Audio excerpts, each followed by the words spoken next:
Hey, and thanks. We're back here with another session, Follow the Rehab. I'm super excited today to be joined by Jacob from Pimlico Capital. This is a great opportunity to sit down and learn some additional information about just funding in this business of rehabbing, fix and flip, and also rehabbing to buy and hold. Okay, Jacob, how you doing today? Spectacular. It's fortunate to be in such a nice place with such nice weather finally. So. Definitely. We're actually over at one of our projects here. This is one of the multi-families that I'm presently working on. Jake was actually looking at funding this project, so we've got another project that we're looking at right now, and I can't wait to just dive into this great conversation we're going to have today. So, Jacob, if you can tell me, how long has Pimlico Capital been around? Because I know you guys are huge here in Baltimore, and I know you actually do some funding around the U.S., right? Right. So Pimlico has been in business about 8 years. Okay.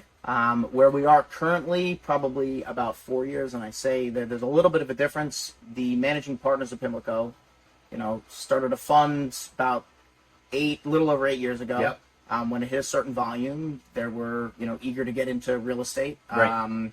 And it really started with them too. They brought somebody on board, and it was really just a couple core Baltimore investors that they started with, and it just took off from there. And as that grew, we brought on some new people, new programs. So Pimlico's been in business about 8 years. I'd say at our current volume and capacity, probably about 3.5, 4 years or so. Okay, good. So, I know you all are considered a hard money lender, but if you don't mind, what is the difference between like hard money and private money? Because I think that term gets used interchangeably, and a lot of people don't really understand the big difference. Right. So the way I see it is private money is a indicator of where the money's coming from. Okay.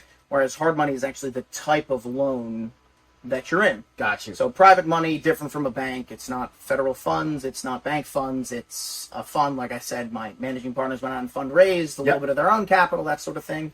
So that's the private money side. Okay. And then the hard money side is sort of this all-encompassing term we lenders like to throw around to say you've got a short-term loan, it's interest only, you get in, you get out. The rates are a little bit higher than your standard mortgage would be. Right.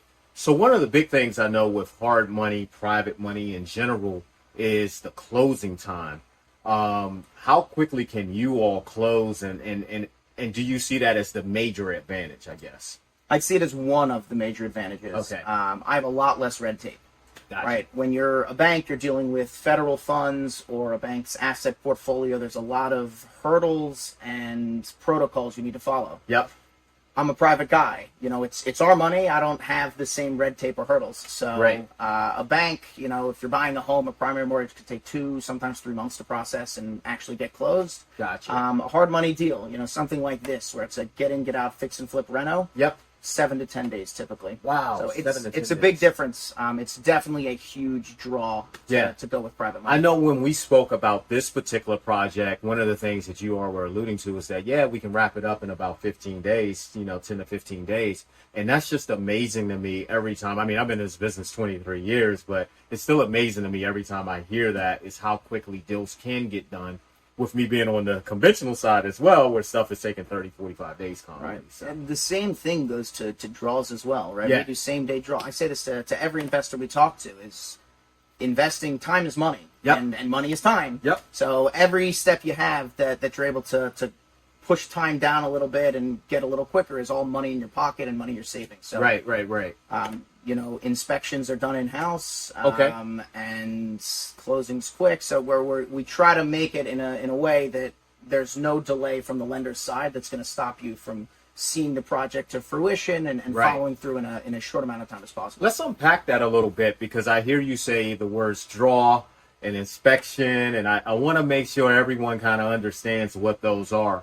So, of course, you get the loan, but then it's these processes of inspections and draws. What is that a little bit, if you can unpack that for us? Right. So the way our fix and flip hard money loan works is it comes in 2 parts. Yep. The first is the purchase loan, which is like your standard, sometimes 80%, sometimes 85%, sometimes 90%, sometimes 75%, depending.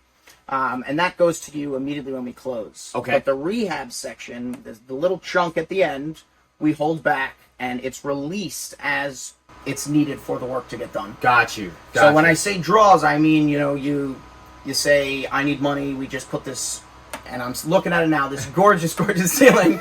Yeah. I need it reimbursed. And then that's when my guy would either come out. We're in Baltimore, so I'd probably send him out just to take a look at this one. Or he'd get some pictures or FaceTime. A lot of lenders use TruePics now. Okay. See that it's done and get that stamp of approval, and then I can wire the money directly into the account we have on file for you. Oh, that's awesome. That's awesome. I heard you say TruePic. I want to jump back into that a little later as well. It's a great service, saved us a lot of time. Yeah, because you got TruePic, and I know AI is kind of coming into every industry now, so we'll dig back into that. But before we get too far along, I think the other big thing that I really want to talk about is this process of doing the work itself. And the type of contractors, because that's one of the big things I share with individuals, is make sure you're using quality contractors. Are you all doing anything as far as like vetting any contractors or vetting anyone up front to help, especially newer investors, as they're moving along in this process? Definitely. Unless somebody comes to me with your credentials, I'm going to look at their contractor. Right. A lot of what. So we have a separate construction team. They're the ones who handle the inspections and the draws, and they don't just get involved on deals when we're funding. They get involved before we fund, and it's their job to look at these contractors. So especially a newer investor, or say, Baltimore's a very hot market for a lot of investments, so I've got people all across the country saying, I'm from Massachusetts, I'm from Texas, I'm from California, I've got a boatload of properties over there, but I've heard about this Baltimore market, I'm going to get involved, get active. You don't know the market at all. Baltimore is very different from a lot of other places in the country. And for any rehab, from a brand new investor, a seasoned one who's out of state, you could have the best financial profile I have ever seen in my life. Right. But at the end of the day, you're doing a rehab, the loan and strength of your deal relies on the contractor and how they execute. So execution risk is a huge thing in the lending business. Yeah. So the only way I can mitigate that risk and that execution risk is to follow up with those contractors. Right. And I say it proudly, we've fired a couple contractors from jobs. Nice. Guys we really, really liked, wanted to do business with, but weren't comfortable putting our money in the hands of these contractors. Yeah. So we've been in business long enough, especially in Baltimore, we can, if I think there's a perfect fit contractor to deal, we'll make that connection happen. Okay. And it's easier for me because we trust those guys. We've done business with them. But the strength of the deal in its purest form relies on the contractor. So references, send out a whole separate document to the contractor. I want 3 or 4 references I can call, see what their experience was. Right. I want to walk or get pictures of another property you just did. Right. So show me your work, show me your credentials, show me your license number, all those things. Need all of those. And as an investor, it's your money, right? You are trusting your money in the hands of somebody else to do the project. So, I'll vet, but you should also vet. Yeah. So I manage my project slightly different, but I think one of the beauties of using a hard money lender is it's like a second set of eyes that help guide you through the process. So it's really, really important to use them as that second set of eyes, sometimes a third set of eyes, right? Because you still got the city inspectors and everything else coming out as well. But having that second set of eyes is really key. And I think you brought up a good point, is when you all are able to vet, it also helps make sure that investor stays on track as well. And if you set up your payment schedule with the draw schedule, it's another whole set of rules that now the contractor understands, hey, okay, well, if I don't meet the lender's expectations, I can't get any funds, and those funds are coming from the lender versus thinking they're getting it from this newbie investor. Right. It protects the investor in a lot of ways, and it incentivizes the contractor to do good work. If you send me a picture and you're claiming you did something that you clearly didn't do, right, it's going to delay the contractor's part in actually getting paid. So it's a whole process to incentivize a contractor, protect the investor, protect ourselves, and just make sure it's a good deal. I love that. So let's dig into the fees that are with hard money in general, because I think one of the misconceptions is that, hard money is expensive, but the trade-off, of course, is the time. So there's a combination of rates and points. And I guess if we can really look at that, what does that tend to be typically in the industry, I guess, and with you all?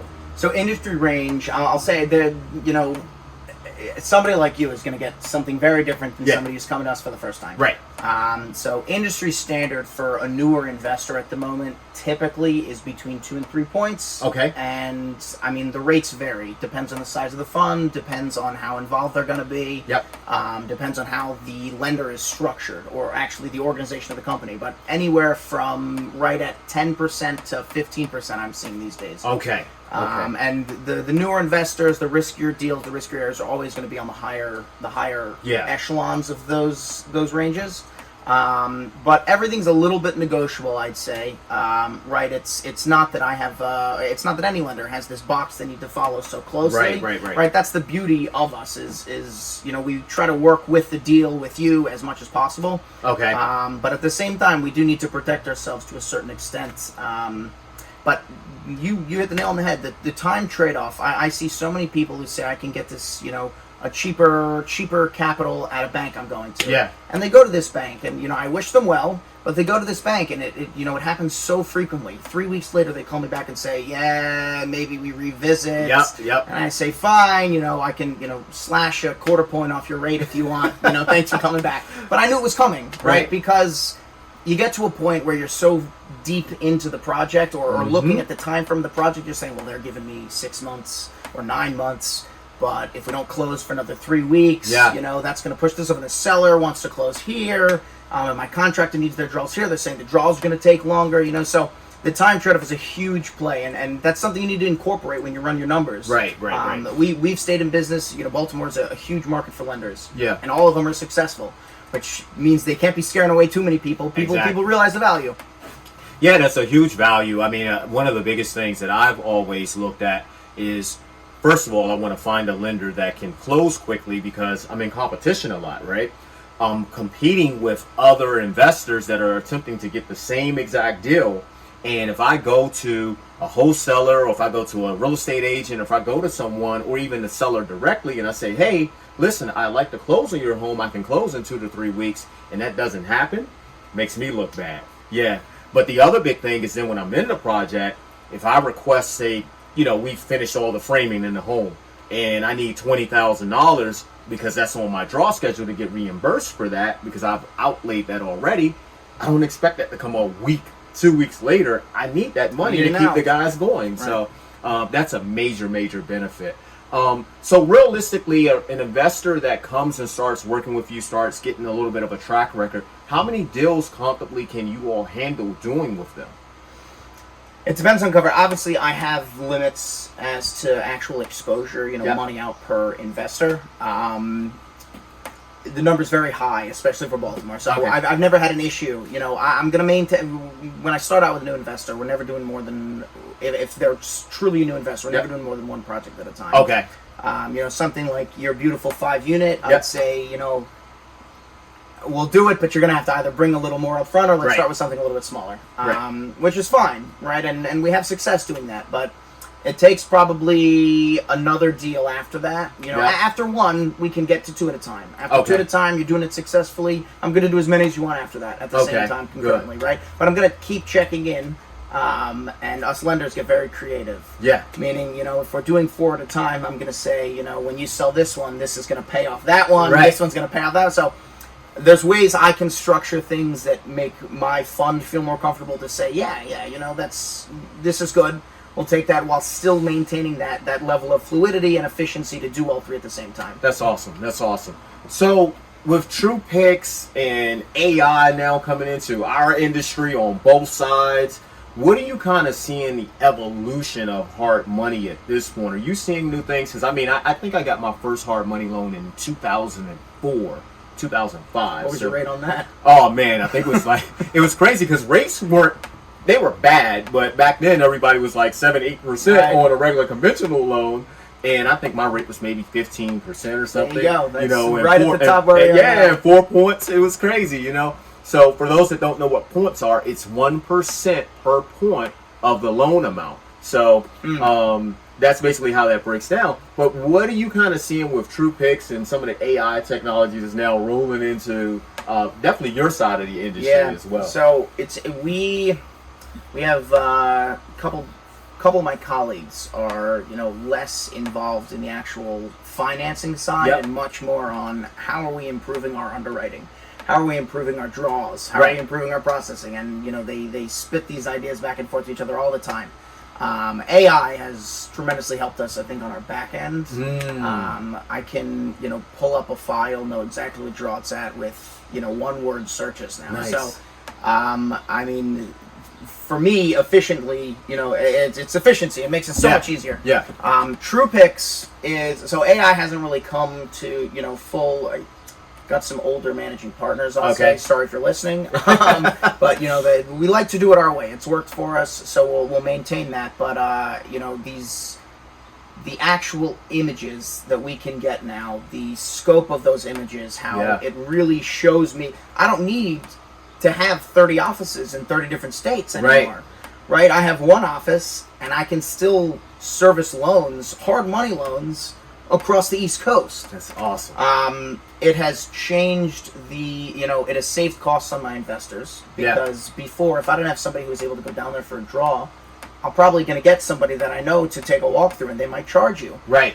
I don't need to make that charge anymore, because I don't need anybody to go out there.